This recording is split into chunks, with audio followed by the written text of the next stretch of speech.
Welcome to All Things in the Name of Love. If you like this show, please like, subscribe, and share. Thanks. Welcome to another episode of All Things in the Name of Love. Today I have with me beautiful soul sister who I just had the opportunity to meet, Leslie Draffin. Love her heart already. Camera came on and we're like feeling it. So really, really grateful to have you on. And among other things, Leslie is, and I love this combination, somatic psychedelic guide, embodiment coach, and menstrual cycle educator. And the reason I love that is because I love somatic healing. It has shifted my entire life Mhm. because I was an expert at numbing myself out. Thanks. So I want to have this conversation. Like, tell me about your journey. Like, how did you come to this level of combining these two gifts and how you like use that now? Like, just start with the journey. So Yeah. Well, first of all, thank you so much for having me. you're so welcome. So I think the thing that's really important to hear is that, I was just like you. I was so good at numbing. I was so addicted to hustling and to success. I was a former TV news anchor, very good at my job. Hmm. And, I really spent about 20 years numbing and pushing myself and punishing myself through things like an eating disorder, alcohol abuse, again, like this addiction to success. Hmm. Really, because I felt so much unworthiness and shame. And for me, that really stemmed from getting herpes at 18 as a preacher's daughter from the deep south of the United Ooh, States, ooh. where, we were always taught, don't have sex before you're married or something bad will happen. I lost my virginity. A month later, I get diagnosed with herpes. So, Oh, yeah, it was very yeah. much, the worst case scenario for me at that point. And what did I Mhm. do to make myself feel better as a freshman in college? I threw myself into classes, got a couple of part time jobs, got addicted to seeing how much outward success I could have so that I would prove to those around me, look, you should love me. Like I'm worthy. And Mhm. it worked really well for me for years and years and years. I fell even deeper into my eating disorder. I started using Adderall to lose weight, and a little bit because I have ADHD, but really because it was just so good at suppressing my appetite. Mhm. And again, leaning on alcohol.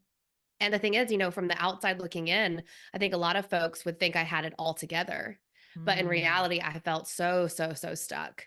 And so in 2019, I had my spiritual awakening. I was 32, about to be 33. And then it took several more years for me to find the modalities that finally worked for me because Mhm. I'd been in therapy, I'd taken the medications, and nothing really felt like it was clicking Mhm. Mhm. until I really started to combine sort of what you were speaking about, like those somatic embodiment practices, working with my cycle, getting off Mhm. of hormonal birth control, and Yeah. then finally finding psychedelic medicine in the form of psilocybin, aka magic mushrooms, which really have become this sacred teacher for me to not only help to heal some mental health issues I was really experiencing that came along with the numbness, Mhm. aka anxiety, depression, PTSD, Yeah. but it helped me overcome really poor body image issues. It helped me finally get sober. I've been sober for like 15 months at this point. Awesome. And thank you. And really helped me find, what I believe is my soul's purpose, which is Mhm. to activate, to awaken the feminine specifically, and to be a teacher and a guide. Because I thought that I was doing that as a TV news anchor. I think I was activating people and waking them up Mhm. in Mhm. my own way. And being a teacher for those who, wanted to know more about the world around them. But really, it's been stepping into the path post leaving TV news, which I left in 2022, that's really helped me um, pull it all together. And what I find is just this like wonderfully sacred aspect of my life. Mm. I love that. And I've just like a whole bunch of questions came out. But the one that I'm hearing first is so the whole birth control thing. I did NuvaRing, okay? Okay. And I didn't know that it suppressed all of my hormones. Just I didn't have hormones. Hmm. And when I went to see a naturopath, because I started feeling like my OBGYN said, "Okay, just use this throughout menopause and you won't feel anything." And so I reached my naturopath and she's like, "We're gonna run some blood tests," because I was tired all the time, Mm. just exhausted. And when they came back and they're like, "Yeah, you don't have hormones." And I'm like, "What? What do you mean I don't have hormones?" They're like, "No, you like what NuvaRing." Yeah. I'm like, "Oh my gosh." Like I had no idea. So then I went off it and Yeah. and the balancing of that, like the hot flashes were a thing. And maca, ooh, maca is a gift for Mhm. menopause, hands down. And I don't want to have that conversation about menopause per se, but like that journey of like getting my hormones back online because I thought I was doing something good for myself Mhm. and how that actually damages our bodies. And let's just dive into that a Yeah. little bit because it's part of the programming that we have to repress our natural state. Yeah. 100%. I had been on the pill. I had it a couple of IUDs, but mostly the pill was what I was working with for 16 years. And it wasn't until I had that awakening in 2019 and started to learn about things like feminine energy, masculine energy, and really started a dedicated meditation practice that I began to first understand what intuition even was Mhm, and how to listen to it. mhm, And so one of the first things I began to hear was you've got to get off of the pill. Like this is stifling you, it's stifling your creative energy. As I learned more about the womb and how that works, and like you said, how birth control works to suppress all female hormones and basically put your cycle into menopause, no matter your age. And mm, granted, we should say, a little disclaimer: some birth controls don't do this. It's the majority of them that do, but there are a couple of birth controls that aren't hormonal or don't exactly work on hormones the same way the pill does, the NuvaRing do, um, IUDs like Mirena, that type of thing. mhm, Those hormonal birth controls are the ones that are really suppressing that very natural cycle. And so that was the first straw for me, right? In 2019, I talked to my boyfriend at the time, who is now my husband, but we made the decision for him to get a vasectomy because we don't want to have children. mhm. And several months into 2020, I decided to come off of the pill. And like you, I mean, all hell broke loose. Like I Yeah. didn't have a bleed for like 9 months. I Oh, got wow. diagnosed with PCOS. My hair started falling out, cystic Wow. acne. But for me, the biggest, truly the biggest, was the fact that I lost my libido completely. Oh, wow. And I was a newlywed. We got married in the pandemic. Like we were one of those couples who had to technically cancel the wedding, but just like met up with the guy to sign the papers underneath a tree somewhere. And then I lost my libido completely when I came off the Wow. pill. So you're right. It Wow. it just does something to, I think, women in general, to stifle that natural cycle. And if I'm honest, I mean, for me, I believe it really just puts us into the masculine, so that we can continue to compete in a world that's not set up for us anyway. Mm, I love that Yeah. because we're not I mean, my understanding, and it's my favorite way of being, is collaboration. Can't collaborate when you're competing. Right. Mm, mm, mm, mm, mm. And so we like when I was little, I didn't really know how to relate with women because there was that competition. And Mhm, I even my mom, who I love dearly, I perceived as competing with me because mm, she exhibited signs of competition with me. And I was like, but you're my mom. yeah. But it was how they were raised. And to have that state of I have a dear sister who lives in Weed, California, who is so heart-based that I hold hands with her. Mhm, That's a normal thing. yeah. We've forgotten that. Mhm, And so really just remembering that state of what it is to be feminine. It's a fascinating journey. I had a couple years ago, I wanted to be more gentle. okay. I asked, my higher self, how do I be more gentle? I heard, be more gentle. It's not helpful, but like it really forced me to go within and find out what Mhm, gentle meant to me. mhm, And it's an aspect of me because I'm not gentle all the time, but boy, does my body love it when I'm gentle. mm, yeah. And I love what you said about the collaboration, how we can't collaborate when we're competing. And I think that what I've found, especially as I, left television news and which was an terribly toxic industry that was full of competition and backstabbing, it's been hard for me to trust the feminine for sure. And I've lost friendships and I've had, so many triggers and wounds come up that are here to be looked at and here to be, healed and alchemized really. Mhm, But I think what you said so beautifully really just shows that from my perspective, like our society pits women against each other because when we learn to collaborate and stand in our power, that's when we're truly ungovernable. mhm, And that's when we can truly like excel in what it is that we are divinely put here to do. I'm someone who, made six figures and did all of the corporate things. And now my life is completely different. mhm, I was someone who was in that like reverse gender role type of a relationship. And now we're in, the one that's the stereotypical thing that you would really look at. mhm, But I think what's so interesting in my journey and what I'm learning is that, both aspects were really important to me and it was really essential for me to learn all of the things I learned for the first 36 years of my life, mhm, which was hustle, succeed, achieve. This is how you get to be loved. And mhm, then turning it on its head when I did start working with psychedelic medicine and somatics to understand that you actually don't have to do anything to be worthy mhm, of love. mhm, And my relationship and the way that it's morphed over time between me being in TV news and me making six figures and then me leaving in 2022, it's I think just reinforced those beliefs that, you know, I'm here to receive. I'm mhm. here to be loved and appreciated. And thank the goddess that I'm in a relationship that supports that because I Yeah, know that I'm so privileged to have this man with me.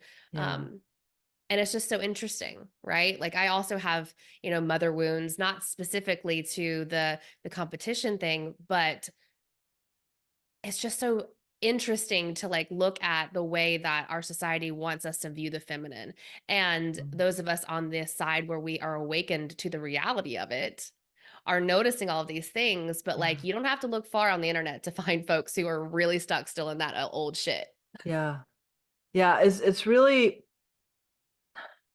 I mean, as a consciousness is shifting on the planet, because this is gonna. I'm already feeling this is gonna go deep. Um, the paradigms that we've been taught as they're dissolving, um, allowing us to remember and bringing in like even like the rituals of going into puberty, Mhm. because like there's this reality that we haven't been taught how to be adults. And my own journey has been like, okay, I'm going to learn this. I'm going to learn how to not be in triggers, how not to be in codependent relationships, um, how to be sovereign within myself Mhm. through my own exploration. There's no path in the Western world to have that tribe come together to bring that into fruition for the generations that are coming through, the ones that are already here. Mhm. And that feels like such a needed component to how we're stepping into the new frequencies of the planet. Mhm. Yeah. When I started to learn about my cycle after I came off of the pill, I think like what you're saying, I really started to mourn the fact that we don't have these rites of passage. Mhm. The rite of passage we have is like as a little girl getting sexualized as like an 8-year-old by some strange man on the street, or maybe you're a little older. Mhm.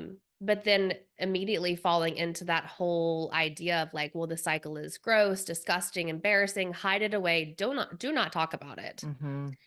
And, for me, as someone who was raised in the Christian faith, who was deeply religious up until I wasn't, and really just grew up around so many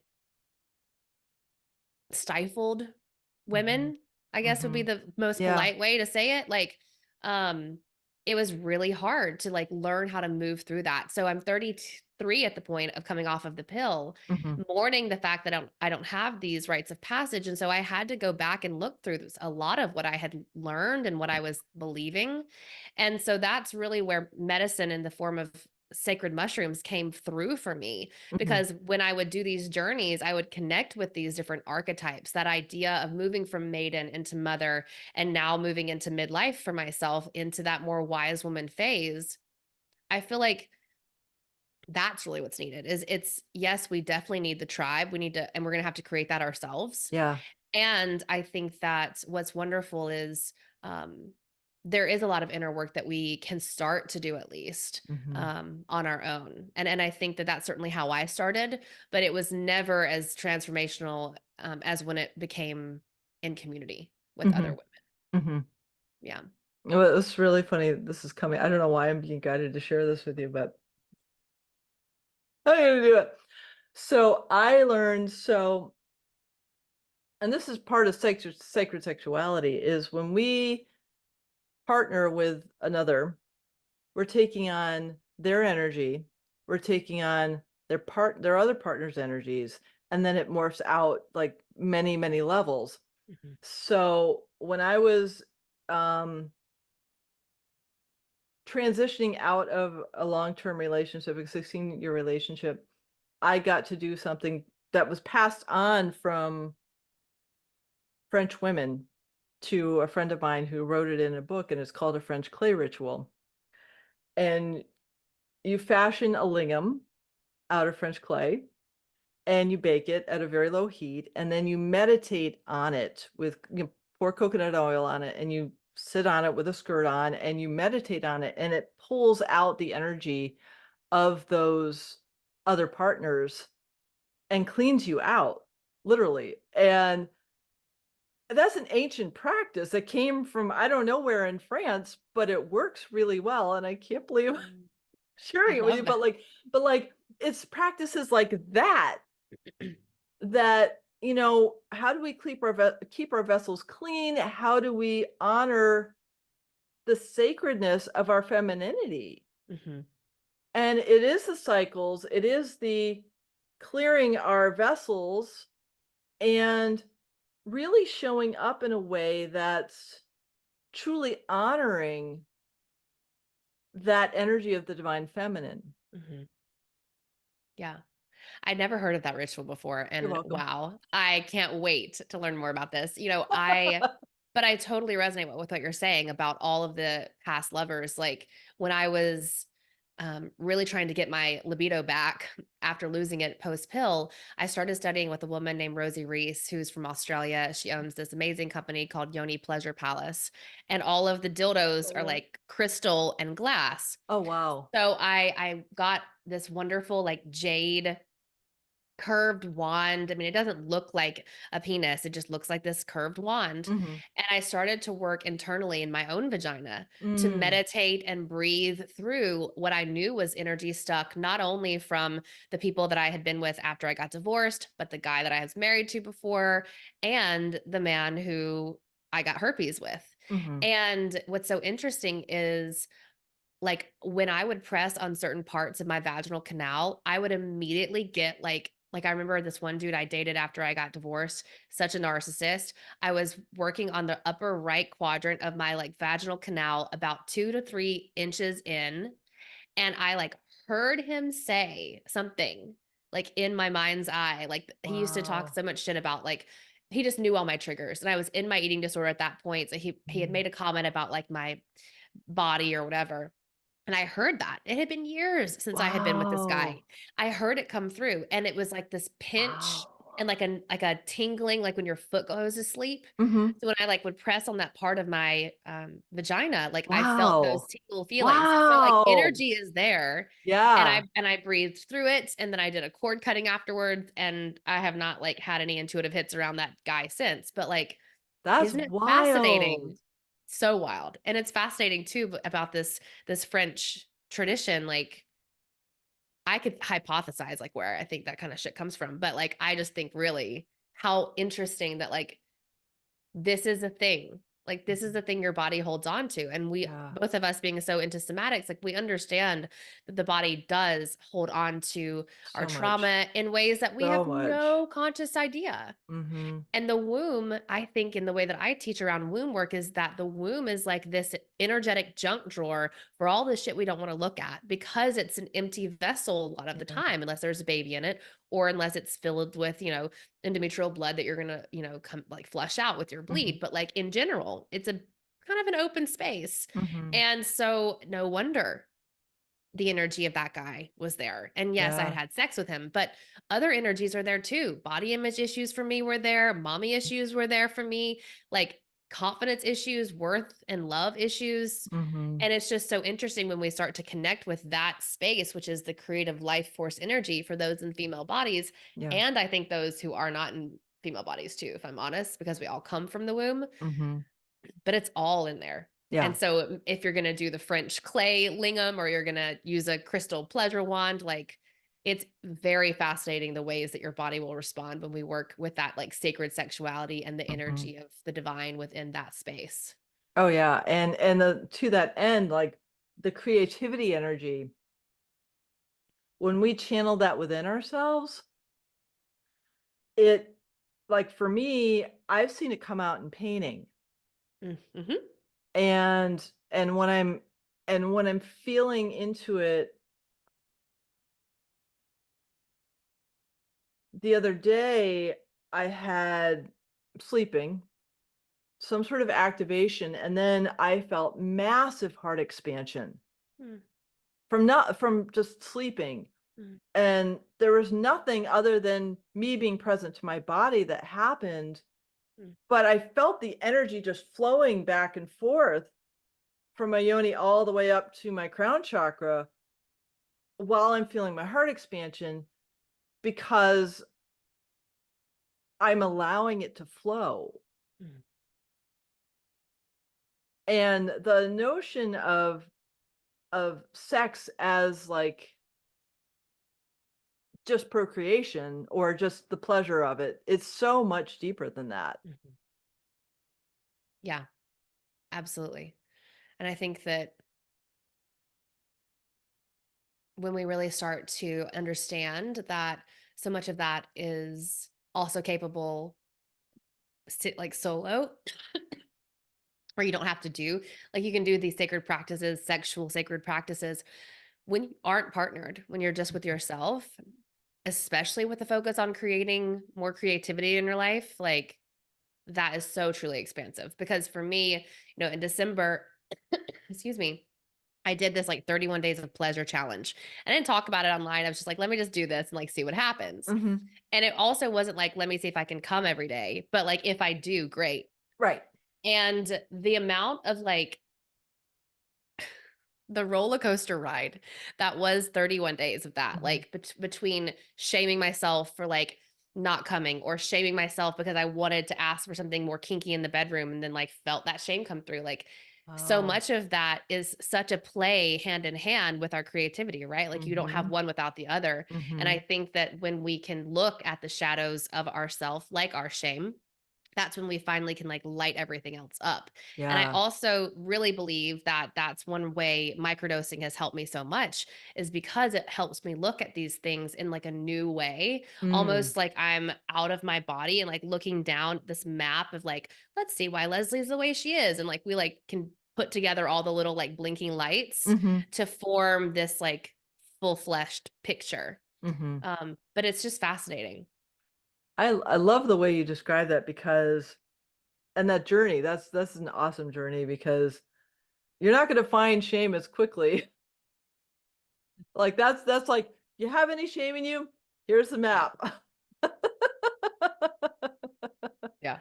It's just so beautiful because and it's such a seemingly simple challenge for self Mhm. to just find out. What I find is when I am feeling that flow of energy, the inspiration I get, it's amazing. I've been single for about 4 years now, and, like, I'm ready to go to sleep, and I feel creativity come through, and I'll have stuff come through that I never thought of before Mhm. because it's ready to be felt through me for me to bring into form, and it's like, "Wow, this is so cool," because all we've been taught to do is use that for sexual pleasure. Yeah. It's way more than that. Mhm. Yeah, absolutely. Having so much fun with this conversation. It's going so many places that I didn't know it I would go. know. Well, I that's why I say it's intuitive because I have no idea. Let me just bring back your presence. So, what I'm feeling now is asking you, like, as you've explored your connection with and remembrance of the gift of the feminine cycle, how have you seen shifts in your life? Mm. Oh my goddess. Like, if you could see me 5 years ago, I mean, you can. I'm on TV, so, like, Mhm, you could see old Leslie. Like, the difference is in, I think, everything, like, the way mhm, that I look, it's in the way that I move, but I think what's really, for me, been the biggest thing is understanding that at my core, I'm not wrong. At my core, I'm not bad. I'm not sinful, right? Like mhm, the curse of Eve was something that was so ever present in my childhood and my belief system. mhm, And, if you're someone who understands or was taught the Bible, like part of the reason why we have a bleed and that childbirth is painful and that we have cramps, allegedly, according to the Bible, is because of Eve eating the apple. And coming back to my cyclical nature and understanding how to live in alignment with my cycle versus against it mhm, really began to show me that I'm exactly who I'm supposed to be. And mhm, I believe I'm very much made in God's image, and mhm, she is the creatrix of all. And mhm, so I think that was really important. It certainly became like people ask me, what's my spiritual practice or spiritual beliefs? It's my bleed. It's my cycle. Like my cycle is probably the most influential spiritual practice that I have. mm, It's like helping me form things day to day, helping me choose what to do in like the practical mundane areas of life, and also especially on the days that I'm bleeding, like channeling and having insanely vivid dreams and coming up with all types of things like you were saying creativity wise. mhm, And so I think that that's what's really brought me back. And what's so interesting is I really believe that like this is what we were always supposed to be like. mhm. And our ancestors were. Like I believe Right. our ancestors were channeling and they were, moving so intuitively. And we know they weren't like going to desk jobs and like popping the pill. But like I think that even if you are someone who's on hormonal birth control or working in the corporate world, like there are certain ways that you can also begin to honor your cyclical nature. And I'm going to be honest, even if you don't have a cycle, because Mhm, that's what I did when I first came off of the pill and didn't bleed for 9 months. I worked with the moon, which is mm, like my second favorite spiritual modality. mhm, So that's sort of what's coming to me when you ask that question, like what has really come forward for me is just this homecoming to self. mm. That is so beautiful because that innate inner wisdom, like I went through menopause. It was very interesting. It's like every 6 months, something different happened. I was like, okay, now I'm having hot flashes. Fortunately, I had the sage and the maca and a really awesome pharmacist whose wife was going through menopause. So he was really, really, really helpful. And like and it was a naturopathic pharmacy. So it was really, really helpful in many ways. But what I didn't get was, and this is crazy because it was like, I didn't have the awareness to honor the last time I bled. Mm-mm. Mhm. because I just didn't have that awareness. And now that I don't, it's like I'm not missing a part of me, but there's a part of me that recognizes that I missed out on that sacred practice. It's not a regret so much as an awareness, Mhm. because there is something truly sacred about that transition. Because technically, I guess in the cycle of architects, I'm a crone, um, which kind of is a weird feeling. But because we're not in those cycles and we haven't been taught to, or we haven't remembered the potency of each one of them in the transitions of our life cycle, it becomes that much more meaningful when you connect. Mhm. Yeah. And I certainly, I'll be 38 this year.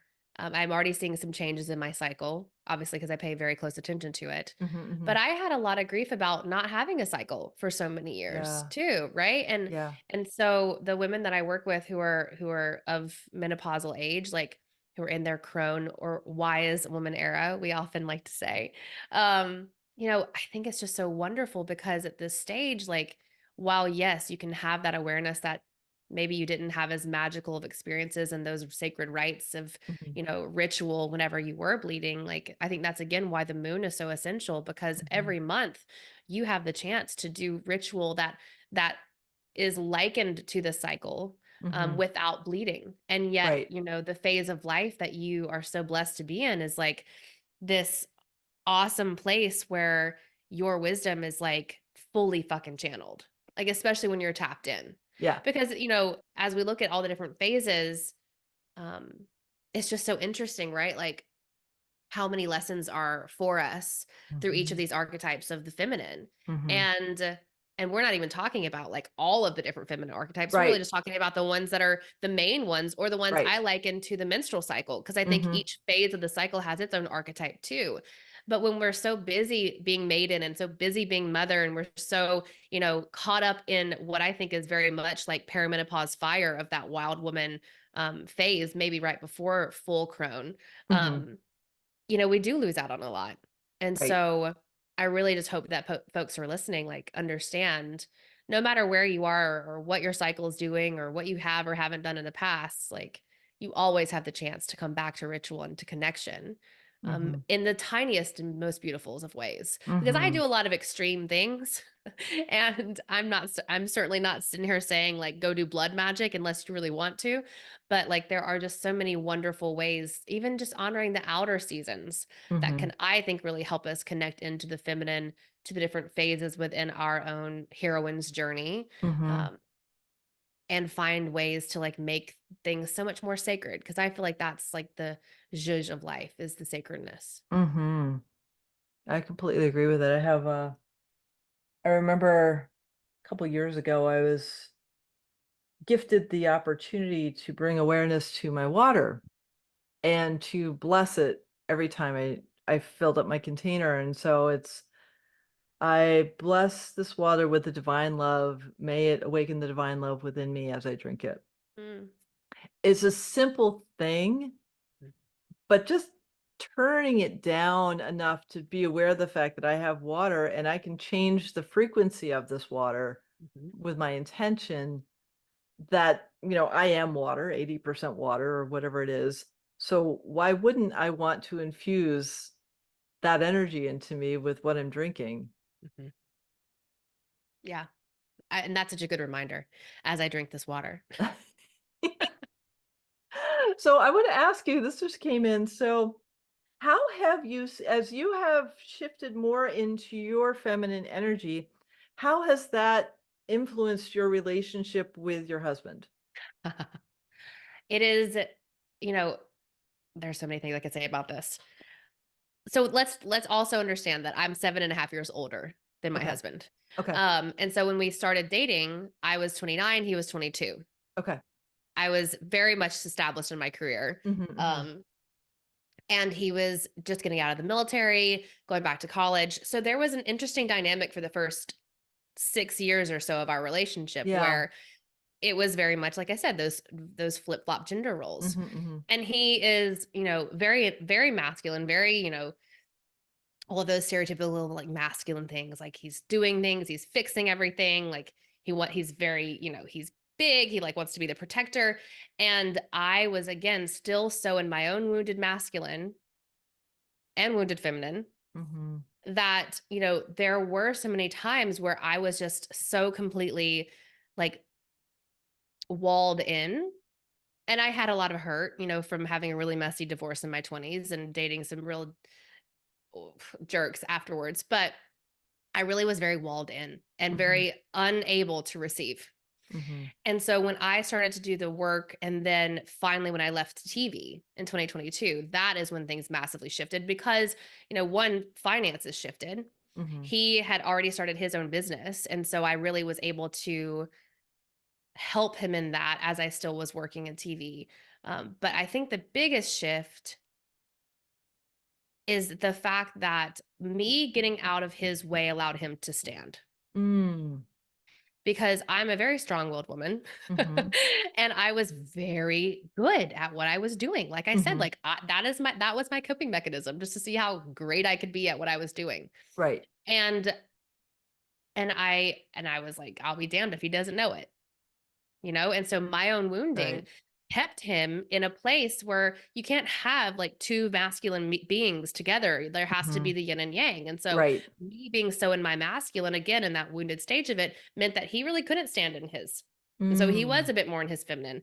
And now things have very much shifted. So he is, very much in that protector, provider, stable role. I see him thriving in that. And cool. him stepping into that has allowed me to relax and be able to thrive in this new space for me, new as of a few years, but still like Mhm. we're working on it. Right, right, right. Of being able to relax and to be held and to open up. Like I've often talked about it with other people. Like I was this like really tight little bud, like this Mhm, flower. And when I was young, I was very open, and then I got hurt, so I closed up. mhm. And I was really closed for a really long time. Right, And you can't force a flower open. Like you can't. right, It's not going to happen. It's going to right. ruin it if you Mhm, do. And so as he's really been able to do his own work and come into his own connection with spirit, he's Christian, so with God, um and step into these new ways of connecting and providing and seeing me be the one who's supporting him and really being there to champion him. mhm. Honestly, it shifted like everything. Oh, wow. Highly would recommend. But that's what I'm saying, like I've lived both lives within this one Mhm. relationship, and it's so interesting, and we still have sticky shit. Like Yeah. there is still stuff, right, as in any relationship, but I'm so glad you asked that question because I haven't gotten to talk about that with anyone in a long time. Oh, But cool. it's just so beautiful how it's shifted. Um, and I really don't know, there's no relationship I've ever been in my life that would support the epic transformation that I have been on over the last 5 or 6 years like Mhm. this one. So Cool. I'm just so blessed to be able to be with someone like that. Um, yeah. That's beautiful. Thanks. Yeah, it's been a beautiful thing to witness, and sometimes and we're not fighting today. Yay! Like it could, like if you talked to me 2 weeks ago when I was about to bleed and was like way more in my fire, Mhm. who knows what I would have said. Right, right.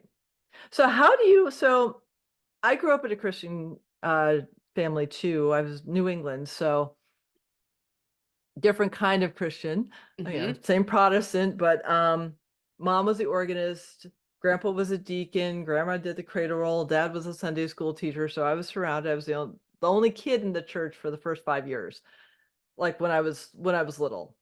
Like, there Hmm. was just this gap of kids, and so, like, everyone, "Oh, look at let's play, um, let's take her energy," and so when my grandpa died when I was 10, I felt him sit on my bed Mm, for 3 days trying to tell me he was okay. It freaked me mm, out.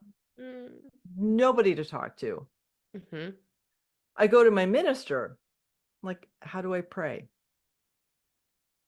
You pray. Okay, that is not helpful. I'm 10, I'm freaked out because my grandpa's sitting on my bed. I don't wanna be because, like, I had 2 family members institutionalized, so I know that that's not a path I wanna go down, so I'm like, Yeah. "Okay, well," like, but that I'm bringing this up because while I wasn't the minister's daughter, I was the organist's daughter. So, like, that hierarchical thing and trying to reconcile, because there are aspects of Christianity that are absolutely beautiful to me, Mhm. and there are aspects of Native American and aspects of quantum physics that are all beautiful to me, and so I have my own set of whatever I am that informs and helps me expand every day. How have you seen that influence on your journey? Mm. The influence of my religious upbringing. Yeah. Yeah. Honestly,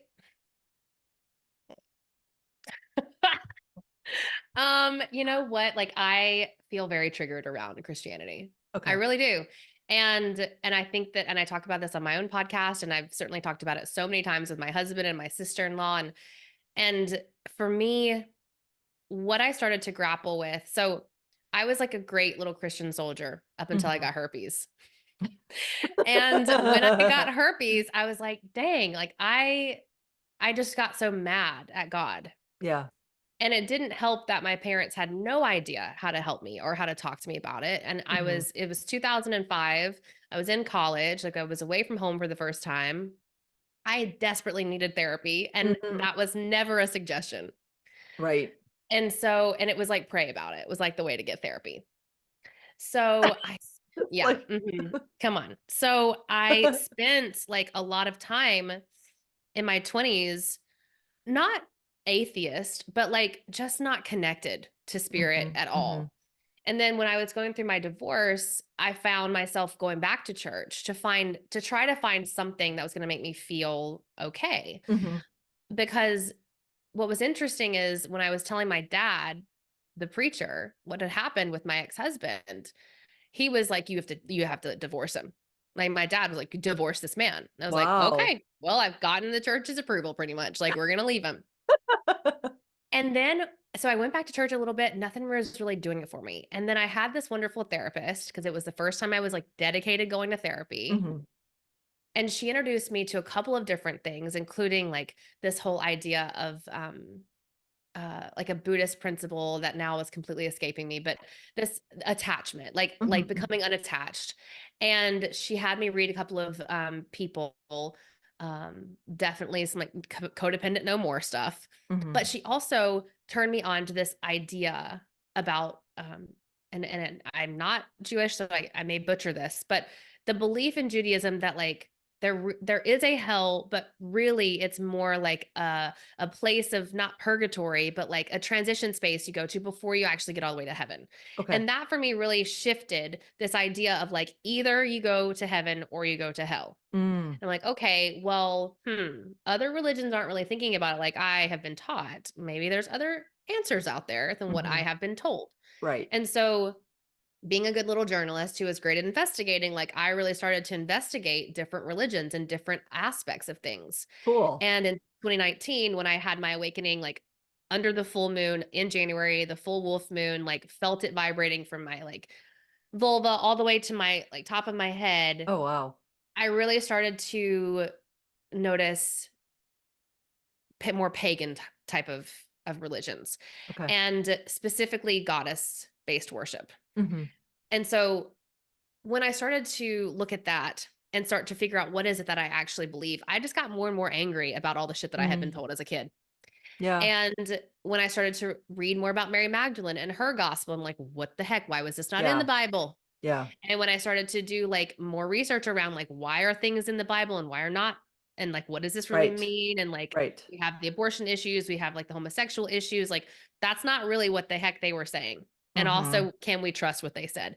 So I just started to like question everything so much that I really started to be very vastly against anything to do with God. And I didn't even want to say God or prayer. Now this has shifted over the last like recent years, like last Okay. 18 months to 2 years, Okay. where now I have found ways to kind of just like I'm okay with saying prayer. I'm okay if my mom is like, "I'm praying for you," because my parents and I have not really ever talked about this. Like they listen to my podcast. I think, and so maybe they know some stuff, but like we have never had a conversation. Okay. My childhood, we weren't really good at talking about things. Right. Um, so I've been recently like better about prayer as my Mhm. husband has gotten more into his Christian faith because he was a missionary's kid. Oh, wow. Mhm. Oh yeah, we're deeply entrenched here. Wow. So as he has reconnected with his faith over the last like 6 to 8 months, there has been some times when I have been deeply triggered. Yeah. And for me now, it's like I don't think I would be where I am now if I hadn't had all of those things happen. If Mhm. I hadn't grown up in the church, if I hadn't been the person I was to ask so many questions, Mhm. to investigate what is this and and why is this? And Mhm. now as someone who, helps people with spiritual things and, guides people through very birth and death and spiritual aspects being, a psychedelic guide, it's just interesting to me to yeah, to have grown up the way that I've grown up, to believe what I believe now, which and I will say I'm a witch. I'm not someone who practices witchcraft, but I Mhm. deeply believe that like the earth-based religions have it the probably the most correct. Mhm. But I've been in psychedelic ceremony where I've sat at the feet of the goddess, like the primordial goddess who looked like a bit like a lizard and was honestly effing terrifying. Mhm. And like seen the oneness. Right, and and it's there's a Star Trek episode, my husband is a Trekkie, and when I started to explain the things that I was seeing, he was like, "Oh, yeah, there's an episode about that, where they're all in, like, the primordial, like, oneness," and I'm like, "Yeah, that's pretty much what I think happened." Wow. So, it's just interesting, and I don't really know if I fully answered your question, but, like, it's all led me to where I am now. Mhm. I still have some deep religious trauma. I still balk sometimes at even saying God, and which is why feel so that it's so important to say that I believe it's a she. Mhm. Not really that there's a gender, but if we're gonna say he all the time, we Right. got to throw she in there where we Right, can, right, right, right. and I really think that that has influenced again the way that I move through life and the way that I connect with my own current soul's investment in this Mhm. feminine body. Mhm, mhm. I'm gonna share a really weird story that was really cool. So, I'm staying with friends right now, and at Christmas, one of them turned on the television and it started playing Christmas carols. Well, they have a cat who is fascinating. She's like a higher dimensional being that is in cat form. She sat on my lap and her ears went flat. And all of a sudden, I look in her eyes and I start hearing what she's hearing with the Christmas songs. I'm hearing separation. I'm Mm-mm. hearing a lower frequency. I'm hearing programming. And these are songs I love. Like Nat King Cole, man, chestnuts roasting in an open fire. That just like brings me to tears all the time. I'm not in tears anymore because she ripped the programming out of me just by making eye contact with me while I'm listening to these songs. Mm. And then finally, after about 20 minutes, she got so disgusted that she like jumped off my lap and like left. And I was like, what was that? I mean, it was just this deep shift in my consciousness from and there's nothing wrong with it. It's just like it's just another layer of the programming of the distortion of the separation, Mm. which, if I look at Yeshua's teachings, they're amazing. That's Mhm. pretty much what I pull out of the Bible is like how amazing Yeah. and radical he was. We love Um, Jesus over here. Yeah. yeah, Bible, not so much. right, right, right, right, right. Big Yeah. difference. And like it's just so fascinating to see all those things within I mean, well, I'm with Oregon. I know all I know the hymns, but to see the frequency of the music and then the songs about we're not worthy and separation. Mhm. And it's not to, I mean, the music itself is beautiful. It should be at, a higher frequency, but it's just fascinating the depth of programs that come from that program of Western Christian ideology. Mhm. I'm so glad you brought this up. So, as I was like beginning this journey, I had gone to church with my husband and his family, and there was a song, and it was like, I am nothing, I am nothing, I am nothing without you. That was the chorus. That's like the hook.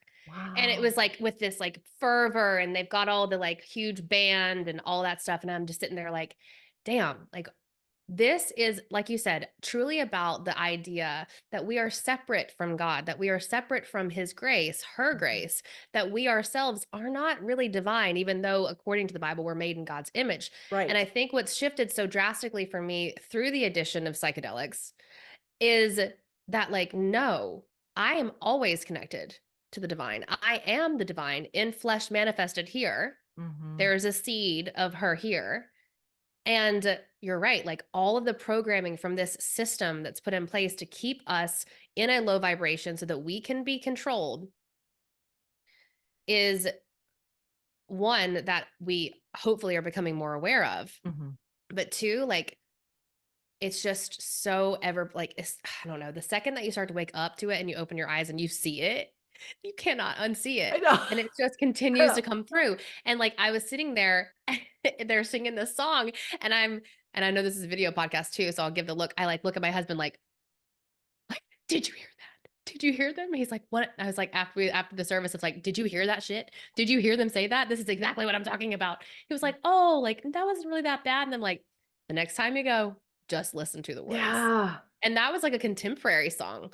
And Oh, I think what's so wow. interesting is, I didn't grow up in, I grew up in a very like boring, like a boring one of the churches, but like I reported in my first TV market in a place in West Virginia where like they had like the rattlesnake handlers, and I reported all over the Wow. country where there were like very extreme versions, Mhm. and we would have the tent revivals. And it's so interesting because like you look at all of the ways that like the control happens, like through the cathartic release of those songs, of you Mhm. crying, of you doing the shaking and the dancing and the speaking in tongues, and then maybe you're doing the whole gyrating thing that can happen at some of these revivals.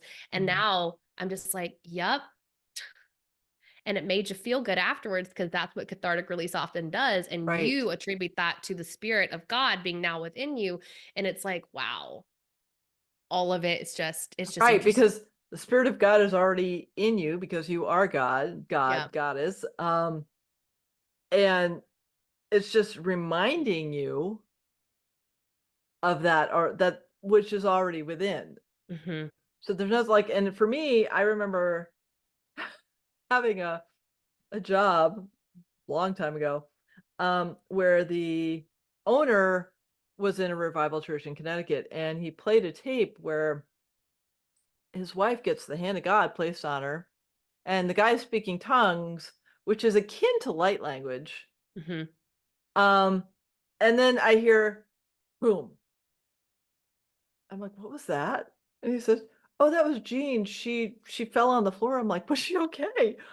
Because like that's my first thought. I'm like, wait, somebody touched her and she fell on the floor, and she's like, did were there pillows? Like, and he's like, oh no, Right. she's fine. I'm like, yeah, that Yeah. doesn't feel right. It just doesn't feel right. Cause like, I mean, and I'm not denying the fact that crazy things can happen because I've felt crazy things happen. I've experienced crazy things happen. The looking outside of self Mhm. for the transformation, I think, was the thing that didn't resonate with me. Yeah. Yeah. I think the sames. I think that so often, and you said it yourself with your story, like you went to your minister as a child to, how do I pray? Mhm. And it's like, why do we not go outside to the trees and ask that? Right. And like that, and because I feel like I have had truly spiritual awakenings, like in a certain, when sunlight hits me in a certain way, like through a tree limb, through like Mm, a branch. mhm, Like mhm. that is like, okay, this is church. Right. Oh, yeah, When I'm definitely. in the midst of like an orgasm after some like real good connection, like, okay, this is church. And Mhm. like, this is the connection. Mhm. Um, but no, it's just so interesting how far I feel like some folks, including myself, have had to go to find it, how wonderful it feels when we do. And Mhm. anyone who's on this exploration of like self healing and self awakening knows that like the journey is never done. Like that's part of the greatness. And also it kind of gets very tiring. At So, times, yeah, I yeah. actually had a conversation with my source self. I'm like, I know it's a journey. I know this. I know somatic healing is amazing, and I'm so grateful for it. Can I have a break? Just a break. Yeah. Couple days not waking up at 1:30 in the morning with some sort of energy flowing to me. That would be amazing. I'd like a full night of sleep. That would be so divine. Hmm. It happens That, on occasion. yeah. But it's interesting too, because I think that that's so important to talk about. Like, and I even think that it can be so when folks are on this journey, so when I was on this journey in the beginning, I was spiritual bypassing. And I did not know that's what I was doing Mhm. because I was just trying to grab all of the modalities to like, let me meditate, let me do breath work, let me do tarot, let me do astrology, let me do some crystals and sit outside and all the things. Even psychedelics can be Mhm. a form of spiritual bypassing. Mhm.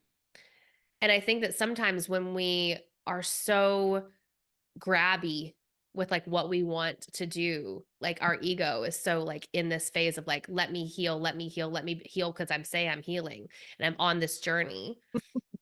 What can be like really helpful, like you said, is like asking our higher self. I just had a conversation with the goddess and the medicine like 2 days ago about some other stuff, but like also like getting into love, getting Mhm. into the heart, getting Yeah. into the, again, feminine energy of yourself, despite like no matter what gender you are, Mhm. to understand that like the slowness can come with, even if you're in the midst of healing, the slowness is just as important as feeling Mhm. like you have to completely up level.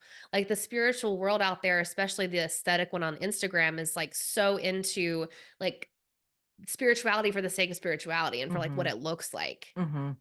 And I think that there's this idea in a lot of people's minds that like if you're not doing the next thing, if you're not, nervous system regulations like all the rage now, if you're not Mhm. doing that to heal, are you even healing? Right. And so you asking like, can I just get a little bit of a break? Like, I think there's so much importance in like giving yourself a break if you're on this journey.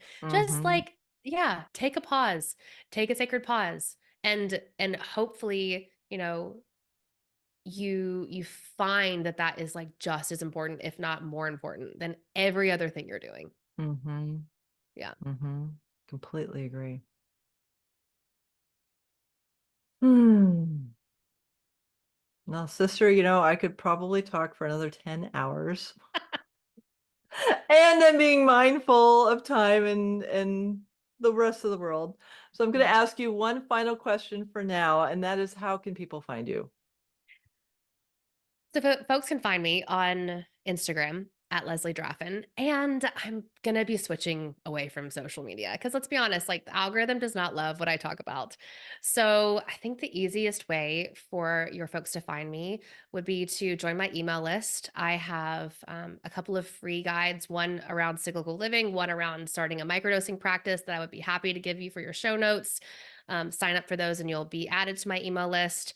But that is, I think, the definite way I'm being led to continue sharing Awesome. is through a platform. Oh, that's not social. And if you want some more guidance, if you're listening to this and you feel like anything I've said resonates, maybe you want to connect with someone who's been on this cyclical living journey, or you're interested in finding out more about womb healing through psychedelic work, you can always book a free one-on-one call with me. We can talk about whether or not psychedelic medicine is something that could be for you, ways that you can immediately start to live more cyclically no matter where you are in your cycle. And we can just connect and chat and have a good meeting, find each other. And I can give you a link for that too. Awesome.